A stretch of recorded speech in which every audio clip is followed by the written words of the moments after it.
ਜਿਹੜੇ ਕਹਿੰਦੇ ਨੇ ਅਕਾਲ ਪੁਰਖ ਨੂੰ ਦੇਹ ਸ਼ਿਵਾ ਬਰ ਮੋਹੇ, ਇਹ शुभ कर्म ते कब हो न डरों, न डरों अरसों जब जाए लरों, निश्चय कर अपनी जीत करो, अर सिखों अपने ही मन को, ये लालच हों गुण ताओ उचरों, जब आप की औध निदान बनाए, अत ही रण में तब जूझ मरों, धन जियो तेह को जग में, मुख में हर चित्त में जुद्ध विचार है। ਉਹ ਜਿਹੜੇ ਸੂਰਮੇ ਨੇ ਐਸੇ ਧਨਤਾ ਦੇ ਜੋ ਜਾ ਕੇ ਮੈਦਾਨੇ ਜੰਗ ਦੇ ਵਿੱਚ ਲੜਦੇ ਨੇ, ਜਿਵੇਂ ਸ੍ਰੀ ਚਮਕੌਰ ਸਾਹਿਬ ਦੇ ਜੰਗ ਵਿੱਚ ਲੜੇ, ਸਿੱਧੇ ਮੂੰਹ ਹੋ ਕੇ 5-5 ਜਾਣੇ ਨਿਕਲ ਕੇ ਲੜੇ। ਜਿਵੇਂ ਸ੍ਰੀ ਮੁਕਤਸਰ ਸਾਹਿਬ ਜਾ ਕੇ ਯੋਧਿਆਂ ਨੇ ਜੰਗ ਕੀਤੇ, ਸ੍ਰੀ ਅਨੰਦਪੁਰ ਸਾਹਿਬ ਜੰਗ ਕੀਤੇ, ਮਹਾਰਾਜ ਕੇ ਜੰਗ ਕੀਤੇ। ਇਉਂ ਜਿਹੜੇ ਸੂਰਮੇ ਨੇ ਜਿਨ੍ਹਾਂ ਨੇ ਜਾ ਕੇ ਧਰਮ ਦਾ ਜੰਗ ਕੀਤਾ, ਮੂੰਹ ਦੇ ਉੱਤੇ ਸੱਟਾਂ ਸਹਾਰੀਆਂ, ਉਹ ਯੋਧੇ 3 ਪ੍ਰਕਾਰ ਦੇ ਸੂਰਮਾ। ਇਹ ਜਿਹੜੇ ਸੂਰਮੇ ਹੁੰਦੇ ਨੇ, ਇਹ ਯੋਧੇ ਜਿਵੇਂ ਯੋਧੇ ਹਨ, ਇਹ ਸਾਰੇ ਆਤਰਥੀ ਯੋਧਾ ਸਾਰਿਆਂ ਨਾਲੋਂ ਵੱਡਾ ਹੁੰਦਾ, ਉਸ ਤੋਂ ਛੋਟਾ ਮਹਾਰਥੀ। ਸੋ ਇਸੇ ਪ੍ਰਕਾਰ ਇਹ ਜਿਹੜੇ ਯੋਧੇ ਨੇ, 10 ਨਾਲ ਲੜਨ ਵਾਲਾ, ਸੈਂਕੜਿਆਂ ਨਾਲ ਲੜਨ ਵਾਲਾ, ਬੇਗਿਣਤ ਫੌਜਾਂ ਨਾਲ ਲੜਨ ਵਾਲਾ ਆਤਰਥੀ ਯੋਧਾ, ਯੋਧ, ਮਹਾਬਲੀ, ਸੂਰਮਾ, ਇਹ 3 ਅਵਸਥਾ ਹਨ ਇਹਨਾਂ ਦੀਆਂ। ਗਾਵਨ ਤੁਧਨੋਂ ਯੋਧ ਮਹਾਬਲ ਸੂਰਾ, ਇਹ ਯੋਧੇ ਮਹਾਬਲੀ ਸੂਰਮੇ ਵੀ ਪ੍ਰਮਾਤਮਾ ਨੂੰ ਗਾਉਂਦੇ ਨੇ, ਜਿਹੜੇ ਸਹਾਰਦੇ ਨੇ ਆਪਣੇ ਉੱਪਰ। ਅਣਗਿਣਤ ਹੀ ਗ੍ਰੰਥ ਨੇ ਜਿਹੜੇ ਯੋਧਿਆਂ ਨੂੰ ਕਥਨ ਕਰਦੇ ਨੇ, ਅਣਗਿਣਤ ਹੀ ਮੈਦਾਨੇ ਜੰਗ ਦੇ ਵਿੱਚ ਜਾ ਕੇ ਲੜਾਈ ਦੇ ਢੰਗ, ਇਹਨਾਂ ਦੀਆਂ ਵਿਧੀਆਂ, ਇਹਨਾਂ ਦੇ ਫਲ, ਧਰਮ ਜੰਗ ਵਿੱਚ ਮਰਨ ਵਾਲਾ ਸ਼ਹੀਦੀ ਨੂੰ ਪ੍ਰਾਪਤ ਕਰਕੇ ਸੱਚਖੰਡ ਨੂੰ ਚਲਿਆ ਜਾਂਦਾ। ਘਰੇਲੂ ਜੰਗ ਕਰਦੇ ਲੋਕ, ਦੇਸ਼ਾਂ ਦੇ ਜੰਗ, ਕਈ ਪ੍ਰਕਾਰ ਦੀਆਂ ਜੰਗਾਂ ਨੇ। ਪਰ ਐਸੇ ਵੀ ਸੂਰਮੇ ਨੇ ਜਿਹੜੇ ਧਰਮ ਦੇ ਖਾਤਰ ਲੜਦਿਆਂ ਲੜਦਿਆਂ ਸ਼ਹੀਦ ਹੋ ਜਾਂਦੇ ਨੇ, ਜਾਂ ਧਰਮੀ ਰਾਜੇ, ਜਿਹੜੀਆਂ 9 ਧੁਨਾਂ 6ਵੇਂ ਪਾਤਸ਼ਾਹ ਨੇ ਚੜਾਈਆਂ ਗੁਰੂ ਗ੍ਰੰਥ ਸਾਹਿਬ ਦੇ ਵਿੱਚ। ਲੱਲਾ ਬਹਿਲੀਮਾ ਕੀ ਧੁਨ ਗਾਵਣੀ, ਟੁੰਡੇ ਅਸ ਰਾਜੇ ਕੀ ਧੁਨੀ, ਇਹ ਜਿਹੜੀਆਂ ਧੁਨੀਆਂ ਚੜਾਈਆਂ ਨੇ, ਇਹਨਾਂ ਨੂੰ ਬਹੁਤ ਚੰਗੇ ਰਾਜੇ ਜਾਣ ਕੇ ਇਹਨਾਂ ਦੀਆਂ ਸਾਖੀਆਂ 6ਵੇਂ ਪਾਤਸ਼ਾਹ ਨੇ ਆਪਣੀਆਂ ਫੌਜਾਂ ਨੂੰ ਸੁਣਾਈਆਂ ਵੀ ਦੇਖੋ ਇਹ ਰਾਜੇ ਕਿੰਨੇ ਚੰਗੇ ਹੋਏ ਨੇ, ਧਰਮ ਦਾ ਨਿਆਂ ਕੀਤਾ, ਧਰਮ ਦਾ ਜੰਗ ਕੀਤਾ ਜਿਨ੍ਹਾਂ ਨੇ। ਸੋ ਇਸ ਤਰ੍ਹਾਂ ਇਹ ਰਾਜਸੀ ਸ੍ਰਿਸ਼ਟੀ ਦਾ ਕਥਨ ਕਰਕੇ ਇਸੇ ਪੌੜੀ ਵਿੱਚ ਹੁਣ ਸ਼ਾਂਤ ਕੀ ਸ੍ਰਿਸ਼ਟੀ ਨੂੰ ਹੀ ਇਸੇ ਪੰਕਤੀ ਵਿੱਚ ਹੀ ਲਿਆਉਣਾ। ਫਿਰ ਮਹਾਰਾਜ ਜੀ ਨੇ ਅਸੰਖ ਸੂਰ ਮੋਹ ਭਖ ਸਾਰ, ਅਸੰਖ ਐਸੇ ਅਣਗਿਣਤ ਹੀ ਬ੍ਰਹਮ ਗਿਆਨੀ ਮਹਾਪੁਰਸ਼ ਜਿਨ੍ਹਾਂ ਦੇ ਹਿਰਦੇ 'ਚ ਸੂਰਜ ਚੜ੍ਹ ਗਿਆ ਬ੍ਰਹਮ ਗਿਆਨ ਦਾ, ਜਿਨ੍ਹਾਂ ਦੇ ਹਿਰਦੇ 'ਚ ਪ੍ਰਕਾਸ਼ ਹੀ ਪ੍ਰਕਾਸ਼ ਹੋ ਗਿਆ। ਜਿਹੜੇ ਸਾਰ ਤੱਤ ਜਿਹੜਾ ਹੈ ਸਾਰਿਆਂ ਨਾਲੋਂ ਕਿਹੜਾ ਮੋਹ, ਇਹਨੂੰ ਭਾਖ ਲੈਂਦੇ ਨੇ, ਖਾ ਲੈਂਦੇ ਨੇ।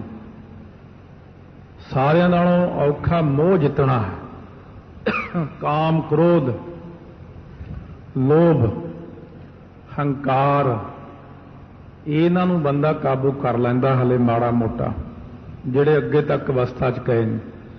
ਪਰ ਮੋਹ ਛੱਡਣਾ ਬਹੁਤ ਔਖਾ। ਮੋਹ ਦੇ ਵਿੱਚ ਆ ਕੇ ਬੜੇ ਬੜੇ ਮਾਰੇ ਗਏ। ਠੀਕ ਆ, ਆਪਾਂ ਕਿਸੇ ਦੀ ਨਿੰਦਾ ਨਹੀਂ ਕਰਦੇ, ਪਰ ਮੋਹ ਦੀ ਜਦੋਂ ਗੱਲ ਆ ਜਾਂਦੀ ਹੈ।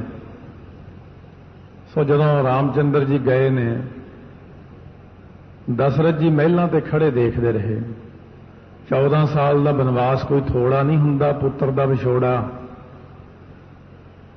ਜਦੋਂ ਰਾਮਚੰਦਰ ਜੀ ਦਿਖਣੋਂ ਹਟ ਗਏ ਤਾਂ ਮਹਿਲਾਂ ਤੋਂ ਛਾਲ ਮਾਰ ਦਿੱਤੀ, ਸਰੀਰ ਤਿਆਗ ਦਿੱਤਾ। ਸੋ ਇਸੇ ਪ੍ਰਕਾਰ ਬਿਆਸ ਜੀ ਨੇ 2 ਵਾਰੀ ਫਾਹਾ ਲੈਣ ਦਾ ਯਤਨ ਕੀਤਾ, ਕਿਉਂਕਿ ਉਹਦਾ 100 ਪੁੱਤਰ ਮਰ ਗਿਆ ਸੀ। ਅਖੀਰ ਇਹ ਸਤਦਰਵ ਨਾਮ ਤੇ ਬਿਆਸ ਦਰਿਆ ਦੇ ਨਾਂ ਇਹਨਾਂ ਦੇ ਨਾਂ ਤੇ ਹੀ ਪਏ ਨੇ। ਸਤਲੁਜ ਬਾਅਦ ਚ ਬਣਿਆ, ਤੀਰ ਸਤਦਰਵ ਗ੍ਰੰਥ ਸੁਧਾਰਾ। ਇਹ ਜਿਹੜਾ ਸਤਦਰਵ ਹੈ, ਸਤਲੁਜ, ਸਤਦਰਵ ਦਾ ਅਰਥ ਹੈ 100 ਧਾਰਾਂ ਵਾਲਾ ਦਰਿਆ। जदों ਇਹਦੇ ਵਿੱਚ ਆ ਕੇ ਵਿਆਹ ਜੀ ਨੇ ਛਾਲ ਮਾਰੀ ਆਪਣੇ ਬੱਚਿਆਂ ਦੇ ਮੂੰਹ ਵਿੱਚ ਆ ਕੇ ਕਿ ਮੈਂ ਮਰ ਜਾਵਾਂ, ਦਰਿਆ ਨੇ ਵਿਚਾਰ ਕੀਤੀ ਵੀ ਮੇਰੇ ਤੇ ਕਲੰਕ ਲੱਗ ਜਾਏਗਾ ਕਿ ਇਹਨੇ ऋषि मुनि ਡਬੋ ਕੇ ਮਾਰਤਾ। 100 ਧਾਰਾ ਹੋ ਕੇ ਦਰਿਆ ਵਗ ਪਿਆ, ਉਹ ਮਾਰਿਆ ਹੀ ਨਹੀਂ ਉਹਨੂੰ। ਫਿਰ ਆ ਕੇ ਇਹਨੇ ਬਿਆਸ ਦੇ ਕਿਨਾਰੇ ਦਰਿਆ ਤੇ ਫਾਹਾ ਲੈਣ ਦਾ ਯਤਨ ਕੀਤਾ, ਇੱਕ ਦਰਖਤ ਦੇ ਨਾਲ ਰੱਸਾ ਬੰਨ੍ਹ ਕੇ। ਉਹ ਬਿਆਸ ਨੇ ਐਸੀ ਛੱਲ ਮਾਰੀ ਕਿ ਉਹ ਸਾਰਾ ਕੁਝ ਹੀ ਤੋੜ ਦਿੱਤਾ, ਰੱਸਾ ਰੁੱਸਾ। ਇਹਦਾ ਨਾਂ ਸੀ ਬੇਫਾਸਾ, ਬੇਫਾਸ, ਫਾਹੀ ਨੂੰ ਤੋੜਨ ਵਾਲਾ। ਹੌਲੀ ਹੌਲੀ ਇਹ ਦਰਿਆ ਦਾ ਨਾਮ ਬਣ ਗਿਆ ਬਿਆਸ। ਵੈਸੇ ਤਾਂ ਓਰੀਜਨਲ ਨਾਂ ਹੌਲੀ ਹੌਲੀ ਆਪਣੇ ਆਪ ਹੀ ਮਿਟ ਜਾਂਦੇ। ਪੱਤੀ ਆਲਾ, ਆਲੇ ਦੀ ਪੱਤੀ, ਬਾਬੇ ਆਲੇ ਦੀ ਪੱਤੀ ਸੀ ਪਹਿਲਾਂ ਆਪਣਾ ਸ਼ਹਿਰ, ਹੌਲੀ ਹੌਲੀ ਪਟਿਆਲਾ ਬਣ ਗਿਆ। ਇਸੇ ਤਰ੍ਹਾਂ ਹੀ ਹੈ ਗੁਰਕੀਰਤਪੁਰ ਸਾਹਿਬ ਨਾਮ ਰੱਖਿਆ ਬਾਬਾ ਗੁਰਦਿੱਤਾ ਜੀ ਨੇ ਦਾ, ਵਸਾਇਆ ਵੀ ਉਹਨਾਂ ਨੇ ਹੈ, ਪਰ ਹੌਲੀ ਹੌਲੀ ਕੀਰਤਪੁਰ ਸਾਹਿਬ ਬਣ ਗਿਆ। ਉਹ ਅੱਧਾ ਕੁ ਨਾਂ ਜਿਹਾ ਵਿੱਚੋਂ ਕੱਟ ਦਿੰਦੇ ਨੇ ਵੀ ਕੀਰਤਪੁਰ ਸਾਹਿਬ ਠੀਕ ਹੈ। ਕਿਹਦੀ ਕੀਰਤ? ਗੁਰਕੀਰਤ, ਗੁਰੂ ਦੀ ਕੀਰਤ ਕਰਨੀ ਹੈ। ਇਸੇ ਪ੍ਰਕਾਰ ਹੀ ਇਹ ਜਿਹੜਾ ਮੋਹ ਹੈ ਇਹ ਬੜਿਆਂ ਬੜਿਆਂ ਬੰਦਿਆਂ ਨੂੰ ਲੈ ਡੁੱਬਦਾ। ਬੜੇ ਬੜੇ ਬੰਦੇ ਮੋਹ ਚ ਆ ਕੇ ਇਬਰਾਹੀਮ ਨੂੰ ਜਦੋਂ ਅੱਲਾ ਨੇ ਕਿਹਾ ਕਿ ਆਪਣੇ ਪੁੱਤਰ ਦੀ ਕੁਰਬਾਨੀ ਦੇ, ਮਨ ਕੰਬ ਗਿਆ ਉਹਦਾ। ਤਾਂ ਉਸ ਵਕਤ ਹੱਥ ਵਿੱਚ ਛੁਰੀ ਲਈ, ਅੱਖਾਂ ਤੇ ਪੱਟੀ ਬੰਨ੍ਹ ਲਈ, ਕਹਿੰਦੇ ਚਲੋ ਜੀ ਆਪਾਂ ਆ ਜਿਹੜਾ ਹੁੰਦਾ ਲੇਲਾ ਜਿਹਾ ਇਹਦੀ ਉਹ ਕੁਰਬਾਨੀ ਦੇ ਦਿੰਦੇ, ਭੇਡ ਦੇ ਲੇਲੇ ਦੀ। ਬੱਚੇ ਨੂੰ ਕਾਹਨੂੰ ਮਾਰਨਾ? ਕਹਿੰਦੇ ਬੱਚਾ ਤਾਂ ਮੈਂ ਮਾਰ ਵੀ ਨਹੀਂ ਸਕਦਾ, ਬੜਾ ਔਖਾ, ਕਿਉਂਕਿ ਇੱਕੋ ਇੱਕ ਪੁੱਤਰ ਸੀ, ਮੈਂ ਉਹਨੂੰ ਕਿੱਦਾਂ ਮਾਰ ਦਿਆਂ, ਬਹੁਤ ਔਖਾ। ਫਿਰ ਉਹ ਲੇਲੇ ਦੇ ਗਰਦਨ ਦੇ ਉੱਤੇ ਛੁਰੀ ਜੀ ਚਲਾਈ, 2.5 ਛੁਰੀਆਂ ਚੱਲੀਆਂ। ਜਦੋਂ ਹੱਥ 'ਚੋਂ ਛੁਰੀ ਡਿੱਗ ਪਈ, ਛੁਰੀ ਡਿੱਗਣ ਕਰਕੇ ਪ੍ਰਵਾਨ ਨਹੀਂ ਹੋਈ ਗੱਲ। ਚਲੋ ਜੀ ਪ੍ਰਵਾਨ ਹੋ ਗਈ, ਪ੍ਰਵਾਨ ਹੋ ਗਈ ਕਰਕੇ ਉੱਥੋਂ 2.5 ਕਲਮਾਂ ਇਹਨਾਂ ਦੀਆਂ ਬਣੀਆਂ। ਜਦੋਂ ਬੱਕਰਾ ਆਦਿਕ ਵੱਢਦੇ ਨੇ ਉਦੋਂ ਪੜ੍ਹਦੇ ਨੇ। ਤੇ ਇਸ ਕਰਕੇ ਮੋਹ ਦੀਆਂ ਜੇ ਗੱਲਾਂ ਲੈ ਲਈਏ ਤਾਂ ਬੜੇ ਬੜੇ ਬੰਦੇ ਮੋਹ ਨੇ ਮਾਰ ਲਏ। ਪਰ ਧੰਨ ਗੁਰੂ ਨਾਨਕ ਦੇਵ ਜੀ ਨੇ ਮੋਹ ਵਿੱਚ ਆ ਕੇ ਇਹ ਨਹੀਂ ਕਿਹਾ ਕਿ ਸ਼੍ਰੀ ਚੰਦ ਚੱਲ ਗੱਦੀ ਤੂੰ ਲੈ ਲੈ, ਤੂੰ ਮੇਰਾ ਪੁੱਤਰ ਹੈ। ਮਹਾਰਾਜ ਕਹਿੰਦੇ ਨਹੀਂ, ਸੇਵਕ ਦੀ ਗੱਦੀ ਹੈ, ਸੇਵਕ ਨੂੰ ਹੀ ਮਿਲੇਗੀ। ਸੋ ਇਸੇ ਪ੍ਰਕਾਰ 10ਵੇਂ ਪਾਤਸ਼ਾਹ ਚਾਰੇ ਸਾਹਿਬਜ਼ਾਦੇ ਸ਼ਹੀਦ ਹੋਏ, ਮਹਾਰਾਜ ਨੇ ਜਕਾਰੇ ਛੱਡੇ ਨੇ, ਕੋਈ ਮੋਹ ਨਹੀਂ ਕੀਤਾ। ਬੜੀਆਂ ਸਾਖੀਆਂ ਨੇ ਆਪਣੇ ਪਾਸ। ਤਾਂ ਸਤਿਗੁਰੂ ਮਹਾਰਾਜ ਕਹਿੰਦੇ ਅਣਗਿਣਤ ਹੀ ਗੁਰਮੁਖ ਪਿਆਰੇ ਜਿਹੜੇ ਨੇ, ਉਹਨਾਂ ਦੇ ਅੰਦਰ ਸੂਰਜ ਵਾਂਗੂ ਜਦੋਂ ਬ੍ਰਹਮ ਗਿਆਨ ਪ੍ਰਕਾਸ਼ਮਾਨ ਹੁੰਦਾ ਹੈ ਤਾਂ ਮੋਹ ਨੂੰ ਖਤਮ ਕਰ ਲੈਂਦੇ ਨੇ। ਜਿਵੇਂ ਨਰਮੋਹ ਰਾਜਾ ਹੋਇਆ ਇੱਕ, ਉਹਦਾ ਪੁੱਤਰ ਸ਼ਿਕਾਰ ਖੇਡਣ ਗਿਆ ਜਦੋਂ ਜੰਗਲ ਦੇ ਵਿੱਚ, ਤਾਂ ਇੱਕ ઋષਿ ਮੁਨੀ ਦੇ ਕੋਲ ਜਦੋਂ ਜਾ ਕੇ ਖੜਿਆ, ਕਹਿੰਦੇ ਕੀ ਨਾਮ ਹੈ ਤੇਰਾ? ਮੇਰਾ ਫਲਾਨਾ ਨਾਮ। ਤੇਰੇ ਪਿਤਾ ਦਾ ਨਾਮ? ਕਹਿੰਦੇ ਨਰਮੋਹ, ਰਾਜਾ ਨਰਮੋਹ ਦਾ ਪੁੱਤਰ ਹਾਂ। ਕਹਿੰਦੇ ਵਾਕਈ ਰਾਜਾ ਨਰਮੋਹ ਆ ਕਿ ਵੈਸੇ ਹੀ ਨਾਮ ਰੱਖਿਆ? ਕਹਿੰਦੇ ਪਰਖ ਕੇ ਦੇਖਦਾ ਮੈਂ। ਕਹਿੰਦੇ ਪਰਖ ਲਓ। ਉੱਥੇ ਜਿਹੜੇ ਇਹਨਾਂ ਨੇ ਹਿਰਨ ਮਾਰੇ ਸੀਗੇ, ਰਾਜੇ ਦੇ ਕੱਪੜੇ ਲਹਾ ਕੇ, ਉਹ ਬੱਚੇ ਦੇ ਵੱਡੀ ਉਮਰ ਦਾ ਹੀ ਸੀ ਰਾਜਕੁਮਾਰ, ਕੱਪੜਿਆਂ ਨੂੰ ਖੂਨ ਲਾ ਕੇ ઋષਿ ਆਪ ਹੀ ਰਾਜੇ ਦੇ ਮਹਿਲਾਂ 'ਚ ਗਿਆ। ਪਹਿਲਾਂ ਜਾ ਕੇ ਇੱਕ ਗੋਲੀ ਨੂੰ ਮਿਲਿਆ, ਕਹਿੰਦਾ ਬੜਾ ਮਾੜਾ ਹੋਇਆ, ਰਾਜਕੁਮਾਰ ਮਰ ਗਿਆ। ਗੋਲੀ ਕਹਿੰਦੀ ਇਹ ਤਾਂ ਆਉਣੀ ਜਾਣੀ ਖੇਡ ਹੈ, ਬੰਦੇ ਆਉਂਦੇ ਨੇ ਜਾਂਦੇ ਨੇ, ਇਹ ਕੋਈ ਖਾਸ ਗੱਲ ਨਹੀਂ ਹੈ, ਉਹਦੇ ਤੇ ਕੋਈ ਅਸਰ। ਉਹ ਕਹਿੰਦਾ ਜਦ ਇੱਥੇ ਦੀਆਂ ਗੋਲੀਆਂ ਤੇ ਕੋਈ ਅਸਰ ਨਹੀਂ। ਅੱਗੇ ਜਾ ਕੇ ਫਿਰ ਉਸ ਰਾਜਕੁਮਾਰ ਦੀ ਰਾਣੀ ਨੂੰ ਮਿਲਿਆ, ਕਹਿੰਦਾ ਬੜਾ ਮਾੜਾ ਹੋਇਆ, ਖਬਰ ਸੁਣਾਉਣੀ ਤਾਂ ਨਹੀਂ ਸੀ ਪਰ ਸੁਣਾਉਣੀ ਪੈ ਰਹੀ ਹੈ ਕਿ ਰਾਜਕੁਮਾਰ ਮਰ ਗਿਆ। ਆਹ ਦੇਖੋ ਜਾਨਵਰਾਂ ਨੇ ਖਾ ਲਿਆ, ਕੱਪੜੇ ਮਿਲੇ। ਉਹ ਵੀ ਕਹਿੰਦੀ ਇਹ ਵੀ ਆਉਣੀ ਜਾਣੀ ਖੇਡ ਹੈ। ਬੜਾ ਹੈਰਾਨ ਹੋਇਆ। ਫਿਰ ਉਹਦੀ ਮਾਤਾ ਨੂੰ ਮਿਲਿਆ ਜਾ ਕੇ, ਕਹਿੰਦਾ ਰਾਜਕੁਮਾਰ ਮਰ ਗਿਆ। ਕਹਿੰਦੀ ਇਹ ਤਾਂ ਜਿਵੇਂ ਪੰਛੀ ਦਰਖਤ ਤੇ ਇਕੱਠੇ ਹੁੰਦੇ ਨੇ, ਇਉਂ ਹੀ ਆਪਾਂ ਇਕੱਠੇ ਹੁੰਦੇ ਆ, ਸਵੇਰ ਹੁੰਦਿਆਂ ਪੰਛੀ ਉੱਡ ਜਾਂਦੇ ਨੇ। ਫਿਰ ਜੇ ਕੋ ਰਾਜੇ ਨੂੰ ਪੁੱਛਿਆ ਜਾ ਕੇ ਤੇਰਾ ਪੁੱਤਰ ਮਰ ਗਿਆ, ਰਾਜਾ ਬੋਲ ਰਾਮ ਰਾਮ ਹਰੀ ਹਰੀ ਬੋਲ, ਕਿਉਂ? ਕਹਿੰਦੇ ਤੇਰਾ ਪੁੱਤਰ ਮਰ ਗਿਆ। ਕਹਿੰਦੇ ਇਹ ਤਾਂ ਇੱਕ ਦਿਨ ਮੈਂ ਵੀ ਜਾਣਾ, ਤੂੰ ਵੀ ਜਾਣਾ, ਇਹ 'ਚ ਕੋਈ ਖਾਸ ਗੱਲ ਨਹੀਂ। ਕਹਿੰਦੇ ਇਹ ਤਾਂ ਸਾਰਾ ਟੱਬਰ ਹੀ ਨਰਮੋਹੀਆਂ ਦਾ, ਰਾਜਾ ਚੰਗਾ ਨਰਮੋਹ ਨਾਮ ਰੱਖਿਆ ਇਹਨੇ, फिर कहना चलो उस राजकुमार की परख लेने जाके। राजकुमार नूं जाके ऋषि कहन लग्या जदों तू इधर नूं आया ना मगरों एक गुआढ़ी राजे ने हमला करता, उन्हें तेरा पिता मारता, तेरी माता मारती, सारा टब्बर मारता, लुट लिया सब कुछ। वो राजकुमार कहता ताइयों तो मैं पहले ही इधर आ गया कि मैनू इन्ना मोह नहीं है उन्हों का, जो मर जाएंगे तो वह परमेश्वर के हुक्म विच जीव जाता, परमेश्वर के हुक्म विच आउंदा। राजे नूं धन धन कहन लग गया। ऋषि कहना धन है तुहाडा टब्बर इन्ना निर्मोह, तुहाडे मन के अंदर मोह है ही नहीं। वो कहना असीं रहंदे परमेश्वर के हुक्म विच आ, मोह की करना, जदों जी ने जाना उदों जाना ही है, एवें रोण दा की लाभ है। फिर इस करके उन्होंने बड़े सोहने वर दे दिते, असंख मौन लिव लाए तार, अणगिणत ही मौनी पुरुष तार ला के, लिव ला के, तेल धारावत समाधि ला के मौन धार के बैठे रहंदे ने, किसी नाल गल नहीं करते।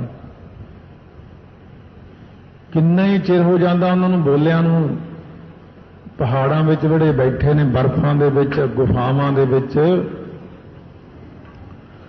हजारां साल की उम्र लंबी है उन्हां दी, बैठे ने बस किसी नाल कदे बोलदे ही नहीं, वो अपनियां समाधियां ला के उत्थे बैठे ने। एक दो ऐसियां घटनावां अपने सामने आईयां साडे देखण विच पहाड़ां दे विच। सो जिवें दो निहंग सिंह सुर सिंह पिंड दे अमृतसर साहब जिले च पैंदा सुर सिंह पिंड, जिथे बाबा बिधी चंद दा दल सारा रहिंदा, वो दो सिंह एक बार गए सी हिसरी हेमकुंड साहब, कहंदे चलो आप उपर गुफा के दर्शन करके आउणे आ। फौजां जदों अरदास कर लैण फिर नहीं पिछे हटदियां। अरदास कर ली, वाहिगुरू वाहिगुरू करदे उपर चढ़ गए, गाहां रस्ता भुल गए। वो रस्ता भुल के होर ही रस्ते किते होर ही पासे चले गए, बर्फ ही बर्फ बर्फ ही बर्फ। शाम का समा हो गया, कहते हुण किधर नूं जाइए। एक उत्थे गुफा देखी, वो गुफा च वड़ के बैठ के रात कट्टनी पैनी है, शेर बघेरे आ जाने हैं।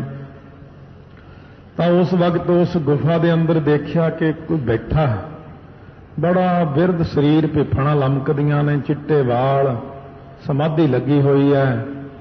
बैठे बैठे वो महात्मा ने भिफणा तां नूं चक्कियां, अखां खोलियां, कहते बच्चा तुसीं इत्थे कित्थे? कहते असीं तां जी बस दर्शन करन आए सी गुफा दे, ते असीं भटक गए रस्ता, हुण हनेरा हो गया। कहते इत्थे तां बई शेर आउंदा, शेर नहीं छड्डेगा तुहानूं, शेर खा जांदा। कहते फिर हुण? कहते नाले गुफा दे दर्शन दा जदों हुक्म ही नहीं तुहानूं क्यों जिद करदे हुंदे हो, थल्ले दर्शन करया करो। कहते तुहाडा पिंड किहड़ा? कहते साडा पिंड जी सुर सिंह है। कहते मैं सुर सिंह तां नहीं मैं जानदा, होर कोई नाम दसो। कहते जी अमृतसर साहब, कहते वो भी नहीं मैं जानदा। कहते होर कोई नाम लो, पुराना नाम। कहते तुंग पिंड। कहते हाँ तुंग पिंड दा मैं जानदा, जद गुरु रामदास महाराज सच्चे पातशाह दे वेले तुंग पिंड दे नेड़े रामदास चक बसाया, जद पंजवें पातशाह वेले वो तुंग पिंड बीबी मंगण गई सी रजनी, उदों दा मैं जानदा सारा। कहते अच्छा बड़ा पुराना महात्मा बैठा। कहन लगे बई आओ करो फिर, मैनू तो हुण तुहाडे पिंड दा पता नहीं, तुसीं अपने पिंड दा ध्यान करो अखां बंद करके, जिथे दा मर्जी कर लो। वो कहने असीं अपने पिंड ते जिहड़े बस रुकदी जाके बार बार सड़क ते उहदा ध्यान कर लिया, सतनाम वाहिगुरू कहाया उन्हां तो। कहने लै भी अपने पिंड दा ध्यान करके आखो सतनाम श्री वाहिगुरू, सतनाम श्री वाहिगुरू। बस इन्नी आवाज आई, कहते खोलो अखां, अखां खोलो। मैं मुड़ के कहना जद देखिया असीं सुर सिंह दे अड्डे ते खड़े हैं, जिथे दा ध्यान सुरती दी सवारी नाल ही महात्मा ने उन्होंने उत्थे भेज दिता। सो इस करके कई तो इन्नी समाधि ला के तेल धारावत बैठ जाते हैं कि सारी जिंदगी बोलण दा नाम ही नहीं लेंदे। एक तो ये समाधि हो गई, एक गुंग मौन है, बचपन तो गूंगा है, वो तो बोलता ही नहीं। एक दे कोई सट वगैरह लग गई, वो भी गूंगा हो जाता, वो नहीं बोलता। एक जड़ मौन है, जड़ मौन इउं हुंदा जिवें किसी सभा विच सारे सियाणे बंदे बैठे होण ते बंदा समझे भी मैं इत्थे योग नहीं बोलण दे, वो चुप करके सुनी जांदा है। इहनूं जड़ मौन कहंदे ने। वो कहने जिवें मैं बोलिया ना फिर इन्हां नूं पता लग जाएगा इन्नी अकल दा ही मालक है, इस करके विद्वानां विच बह के बोलना नहीं चाहिदा। वो जड़ मौन ही धारण कर लैंदा है। जिथे बोलण हारी है तिथे चंगी चुप। तीजा जिहड़ा हुंदा मौन वो कास्ट मौन है। कास्ट मौन जिहड़ा है लक्कड़ वांगू मौनी बन के छिले कट्टणे भी असीं तां किसी नाल गल ही नहीं करदे, बोलदे नहीं। अंदर संकल्पां दीयां गट्ठां, अंदरों जी करदा बोलीए पर बाहरों मौन रखिया होया।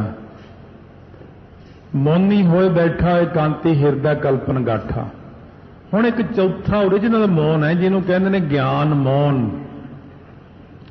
ज्ञान मौन केवल ब्रह्म ज्ञानी नूं हुंदा है, जिहदे अंदरों संकल्प विकल्प मर जांदे ने, जिहदे अंदरों सारा कुछ ही खत्म हो जाता है, जिहड़ा सचमुच ही चुप हो जाता है, शांत हो जाता है, अपने आनंद विच लीन हो जाता है, ਉਹਨੂੰ ਕਹਿੰਦੇ ਗਿਆਨ ਮੌਨ ਧਾਰਨ ਕਰ ਲਿਆ।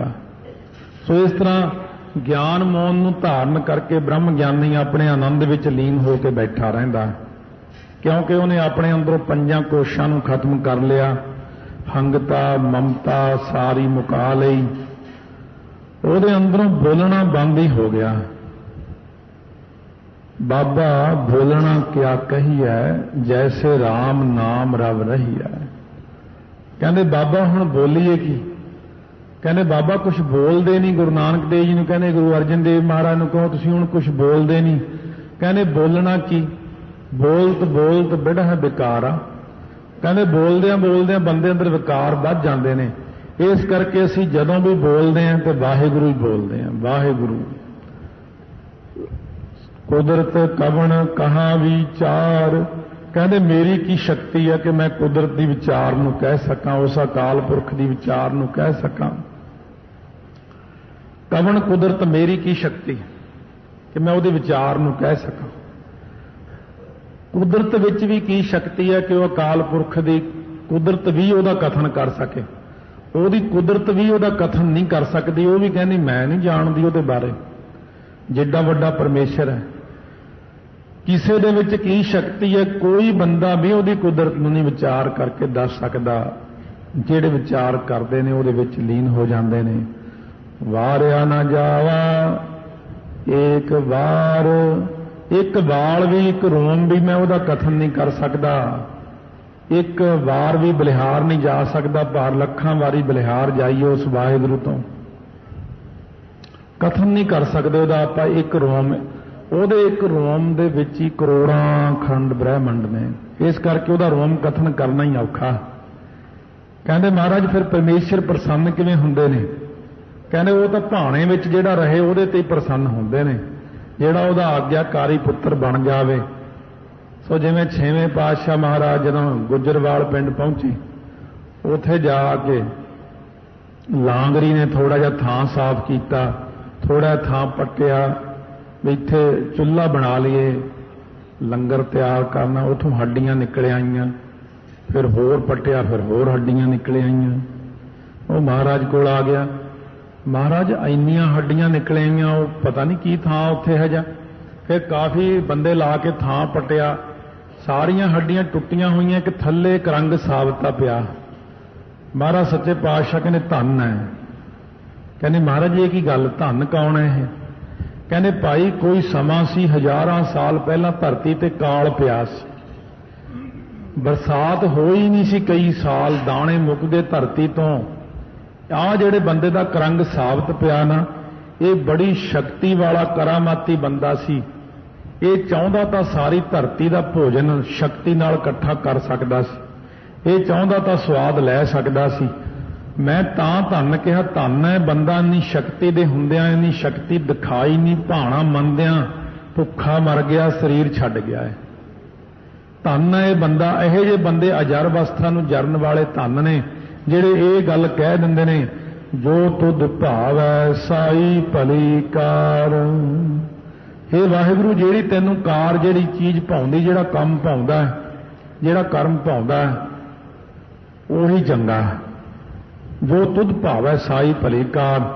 शिव जी पार्वती तुरे जान, बच्चा बाहर बैठा अन्ना, बाकी बच्चे नहाउंदे ने दरिया विच। पार्वती कहनी महाराज इहनूं भी कर दिओ ठीक, ये भी नहा लवे बेचारा, देखो अन्ना है, तुहाडे च इन्नी शक्ति है, इहनूं ठीक कर दो। वो कहंदे देख परमेश्वर नूं जो भाउंदा उही ठीक हुंदा, रब ने इहनूं ठीक ही अन्ना बनाया। वो मन्नी नहीं, कहंदे चंगा पानी लिया, पानी कमंडल च भर के लिआंदा, राम राम कह के छिट्टा मारिया, संजाखा हो गया। उन्हें उस टाइम दरिया छाल मारती, तरन लग गया। उन्हें एक बच्चे की गर्दन पकड़ी, वो हासे हासे च गर्दन पानी च डबोती, बच्चा मर गया। फिर एक दूजे बच्चे गर्दन डबोती, तीजे की डबोती, या 3 बच्चे मरे।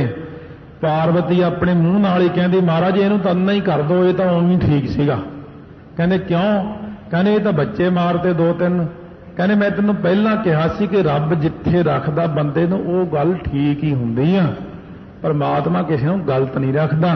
आ कई बंदे ने इन्नी दुख तकलीफ च हुंदे ने, आपां सुण के उन्हां नूं कहने चल इहदा दुख दूर कर दिंदे आ। वो कई बार देखे उल्ट साडे ही गल पै जांदा काम, फिर वो साडे ही गल पै जांदे ने।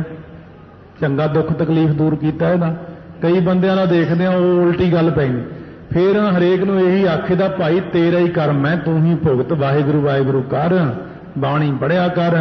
कर्म आपां किसी दा कट नहीं सकदे। जे आपदे ते वजन लैके किसी दा कर्म कट भी दईए तां वो बंदा उल्ट हो जांदा, तकलीफ दिंदा आपां नूं। क्योंकि हरेक बंदे नूं जे सੱਟ ਵੱਜੀ है तां भी उहदे भाणे च है, बीमारी लगी हुई है तां भी उहदे भाणे विच है, गरीबी आई है तां भी भाणे विच है।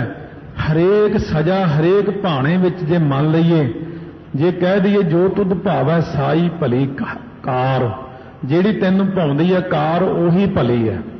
तू सदा सलामत निरंकार, हे निराकार परमेश्वर तू सदा सलामत है, स्थित है पिछे भी। पर देखण वाले नूं लगदा कि बड़ा गलत हो रहा है। इस करके महाराज कहने अकाल पुरख दे भाणे अंदर आइए, बेनतियां करिए कि महाराज सच्चे पातशाह चंगा ही करदे ने। जे गरीबी आ गई वो भी बहुत चंगी गल है, अमीरी आ गई वो भी चंगा है, जो भी आ गया सो भला ही भला है। गरीबी आ गई कोई माड़ी गल नहीं करता, गरीबी आ गई तो नाम जपण लाउंदी है, गरीबी आ जाए गुरु घर वाल तुरदा, जे अमीरी आ जाए गुरु घर तो पिछे नूं हट जाता। इसे करके झटका मारना पैंदा माड़ा जिहा। महाराज कहने सानूं भी तां कि वो बंदे नूं थोड़ा झटका लाइए ताकि वो नाम जपण लग जाए। ऐसा महाराज ने आपां नूं उपदेश दिता है। जपजी साहब का पाठ तो आप रोज़ करते हैं, कई सालों तो करते हैं, पर आ जिहड़ियां चीज़ां इन्हां नूं ध्यान च रखिया करो। ये तत्काल कमाउण वालियां पंक्तियां ने। कुदरत कवण कहा विचार, वारिया न जाए एक बार, जो तुध भावै साई भली कार, तू सदा सलामत निरंकार। वाहे गुरु वाहे गुरु।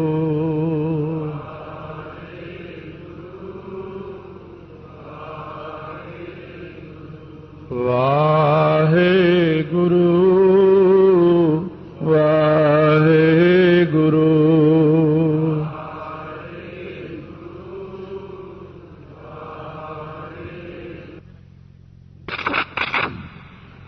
आप ही करदा किनू जाके लाने तू कराने तू कर, क्या ते होर कोई करना। असंख भाओ। ਪਹਿਲਾਂ ਤਾਂ ਆਪਾਂ ਵਿਚਾਰ ਕੀਤੀ ਸੀ ਅਣਗਿਣਤ ਪ੍ਰਕਾਰ ਦੇ ਜਪ ਨੇ, ਅਣਗਿਣਤ ਪ੍ਰਕਾਰ ਦੇ ਪ੍ਰੇਮ ਨੇ, ਪਰ ਅਸਲ ਵਿੱਚ ਅਸੰਖ ਨਾਮ ਹੈ ਕਿਹਦਾ? ਜਿਹੜਾ ਗਿਣਤੀਆਂ ਤੋਂ ਬਾਹਰ ਹੈ ਉਹਨੂੰ ਅਸੰਖ ਕਹਿੰਦੇ ਨੇ। ਅਸੰਖ ਬੇਅੰਤ, ਬੇਅੰਤ ਕੌਣ ਹੈ? ਵਾਹਿਗੁਰੂ। ਅਸੰਖ ਪਰਮੇਸ਼ਰ ਦਾ ਜਿਨ੍ਹਾਂ ਨੇ ਜਪ ਕੀਤਾ ਹੈ, असंख परमेश्वर ने गिनती तो बाहर जो अकाल पुरख है भाओ उन्होंने प्रेम दिता, बहुत प्रेम किया, प्रकाश दिता। ਅਣਗਿਣਤ ਵਾਹਿਗੁਰੂ ਦਾ ਜਾਪ ਕਰਨ ਨਾਲ ਅਣਗਿਣਤ ਪ੍ਰਕਾਰ ਦਾ ਹੀ ਪ੍ਰੇਮ ਮਿਲਿਆ, ਭਾਵਨਾ ਮਿਲੀ। ਉਹਨਾਂ ਨੂੰ ਹਰੇਕ ਪ੍ਰਕਾਰ ਦਾ ਪ੍ਰਕਾਸ਼ ਵਾਹਿਗੁਰੂ ਨੇ ਕਿਰਪਾ ਕਰ ਦਿੱਤੀ। ਅਸੰਖ ਪੂਜਾ, ਜਿਨ੍ਹਾਂ ਨੇ ਅਸੰਖ ਅਕਾਲ ਪੁਰਖ ਵਾਹਿਗੁਰੂ ਦਾ ਜਾਪ ਕਰ ਲਿਆ, ਉਹਨਾਂ ਨੇ ਸਾਰੀਆਂ ਹੀ ਪੂਜਾ ਕਰ ਲਈਆਂ। ਪੂਜਾ ਕੀਚੈ ਨਾਮ ਧਿਆਈਐ, ਬਿਨ ਨਾਮੈ ਪੂਜ ਨਾ ਹੋਏ। ਅਸੰਖ ਪਰਮੇਸ਼ਰ ਦਾ ਵਾਚਕ ਹੈ, ਇਸ ਕਰਕੇ ਜਿੱਥੇ ਅਸੰਖ ਅੱਖਰ ਆ ਜਾਂਦਾ ਹੈ ਉੱਥੇ ਪਰਮੇਸ਼ਰ ਦਾ ਹੀ ਨਾਮ ਆਉਂਦਾ। ਅਸੰਖ ਤਪ ਤਾਓ, ਜਿਨ੍ਹਾਂ ਨੇ ਅਸੰਖ ਪ੍ਰਮਾਤਮਾ ਦਾ ਜਾਪ ਕਰ ਲਿਆ, ਉਹਨਾਂ ਨੇ ਸਾਰੇ ਪ੍ਰਕਾਰ ਦੇ ਹੀ ਤਪ ਕਰ ਲਏ। ਤਾਓ ਤਪ ਤਾ ਲਏ ਉਹਨਾਂ ਨੇ ਸਾਰੇ ਪ੍ਰਕਾਰ ਦੇ। ਹੁਣ ਤਪ ਜਿਹੜੇ ਤਿੰਨ ਤਰ੍ਹਾਂ ਦੇ ਨੇ, ਤਿੰਨ ਪ੍ਰਕਾਰ ਦੇ ਤਪ ਵਿੱਚੋਂ ਇੱਕ ਤਪ ਆਪਾਂ ਹੁਣ ਕਰ ਰਹੇ ਹਾਂ। ਪਹਿਲਾ ਤਪ ਰਾਜਸੀ ਤਪ ਹੈ, ਆਪਣੀ ਇੰਦਰੀਆਂ ਦਾ ਦਮਨ ਕਰਨਾ।